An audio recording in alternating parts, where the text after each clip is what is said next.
Well, welcome back to the High Desert Garden, everybody. So today I have an exciting episode where I'm going to be showing you guys how I'm going to install 3 irrigation Oyas in my raised tomato bed today. So I'm going to go ahead and show you the parts that I'm going to be using and explain how I'm going to be putting it together, and then I'm going to show you um, the end result of how I set it up.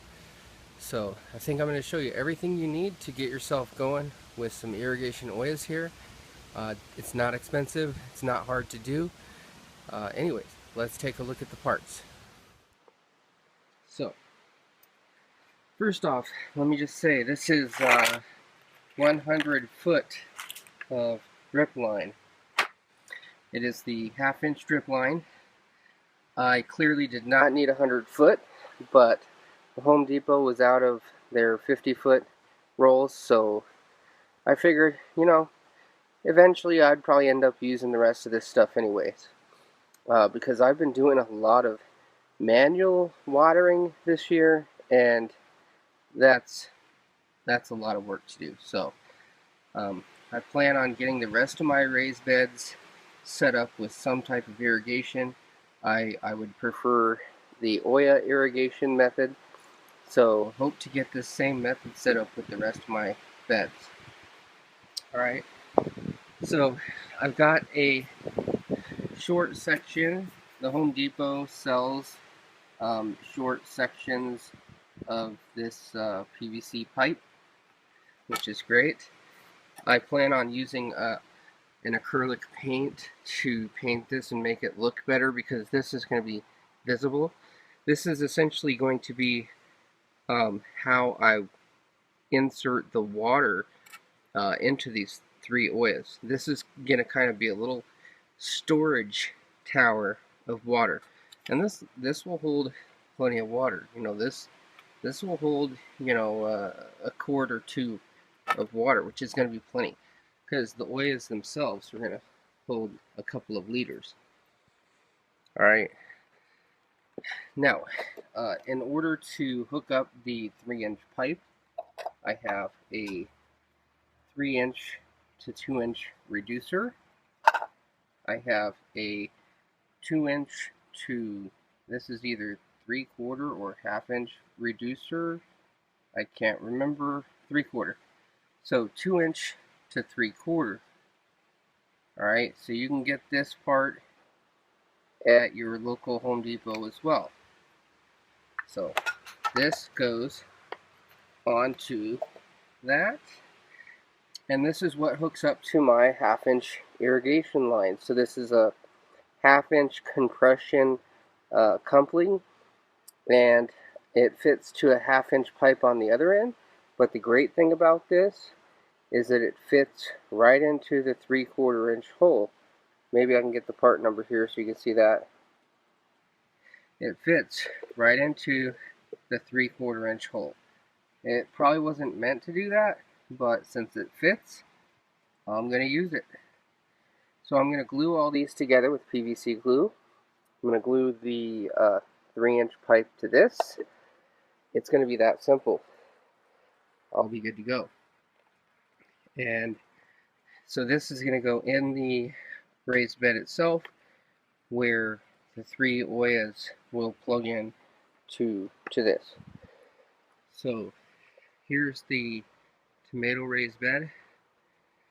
I'll be putting 1 Oya about here, 2nd Oya, and 3rd Oya. And then the drip line will come, and on the back side of this pole is where that 3-inch PVC pipe, well, I'll just attach it right onto the back of this pole, where you hardly won't even notice it, unless you walk around to the back end of that pole. Like I said, I'm going to paint it anyway, so it's not that ugly black PVC color. Anyways, I'm going to get these parts put together, and I'll bring you guys back when I'm installing that. Oh, the other thing I want to show you is the Oyas.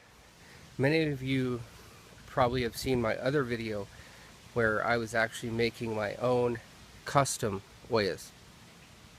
I'm still doing that.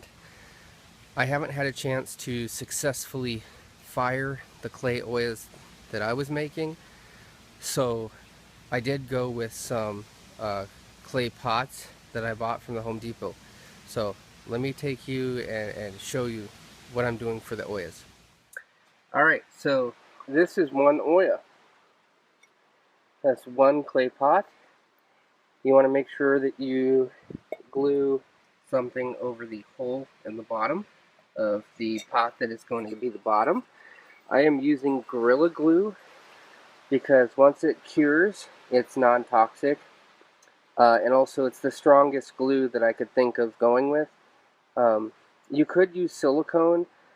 I personally have had silicone fail on me too many times, so I'm going to go with Gorilla Glue. And essentially what I'm going to do is glue the pot on top of the other pot, just like so.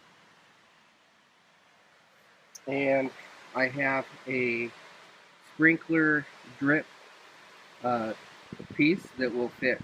I will glue right over the top of this hole, in which that piece will snap right into the half-inch drip line. So that's one Oya. We've got two more just like this. I'm going to go ahead and get them put together and show you guys what this is going to look like all put together. Alright, we've got the Oyas prepared. We've got the water reservoir prepared. Got the half-inch tubing. I got the half-inch end caps that I'll need to plug the end of that tube. And since I'm only going to need to make 3 holes for each of these drip deals here to be able to connect into the hose, I've got the cheap hole punch. Anyways, on my water reservoir, I have drilled a hole so that I could simply screw it into the side of the pole here. And as you can see, it's painted so that it matches. Remember, this was the black poly tubing, and then I had some white PVC connections. Anyhow, I've got to get this put together and test it for leaks before I put it in the raised bed here. So I'll be right back once I get that done. Alright, so here we are back at the tomato bed, and I've unburied the tops of the Oyas so you could see how I've placed them. Now,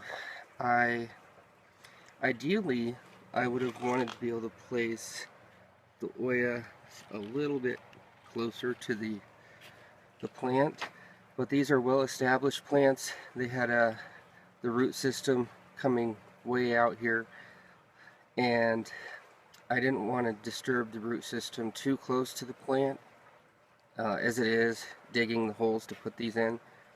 Of course, I did dig up some roots, so I would have liked to get these put in earlier in the year.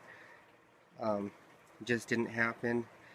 As you know, I was making my custom Oyas and just had a problem with getting them fired. But the pots are doing very well. I really am liking them. I like how large they are, how much water they hold,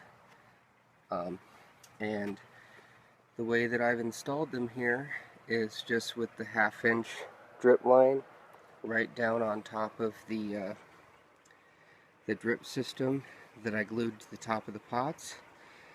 I did drill a hole in the side of the planter. I did use one 90 degree here, another 90 degree there, going up into the water reservoir, which I cap off with a rock. You can see I've recently filled it with water. It does need filled up a couple times a day. But the great thing is, the plants never go without water, because, you know, it's never gotten down below this level here by the time I come out here and water it again. But previously, when I didn't have the Oyas and I was trying to get as much water into the soil as I could, it wasn't good enough, because I was getting tomatoes cracking. My giant Belgium, the tomatoes, they got to the point where the tomatoes weren't getting much larger than what you see here, and that's crap. Now, since I've put in the Oyas last week, I've started getting tomatoes that are getting much larger.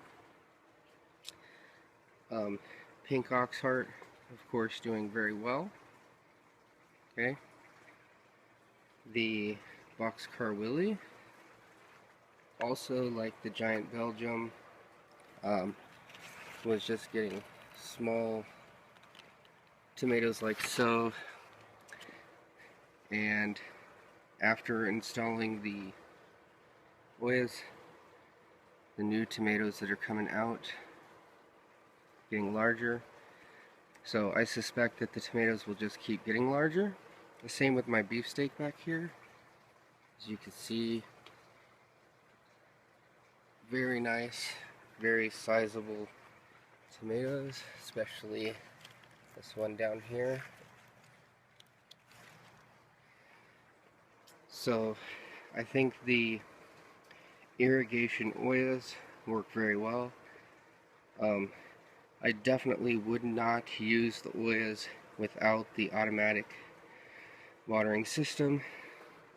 Some people may even hook a constant flow of water with like a shut-off valve, a float valve of some sort, to constantly keep the water reservoir filled. In the future I may do that, especially once I get the rest of my raised beds out here. Once I get irrigation Oyas in those, I may want some sort of automatic watering to keep the reservoirs full. But other than that, I'm really happy with them. And you can bury them below the surface, so you don't even know it's there. Especially with tomatoes, as the lower parts of the plant die off and you fill the bed maybe with more soil, all I would need to add is a couple inches of soil to the bed, and you wouldn't even see the watering system, except for out here on this side. So that's it. That's how I decided to do my watering. It's working very, very well, and I suspect that I will see better results over the next couple weeks. As I said, I just wish I'd had the time and more experience and had done this sooner, but I definitely know what I'll be doing next year. So if you like the video, please give it a thumbs up. Have a good day.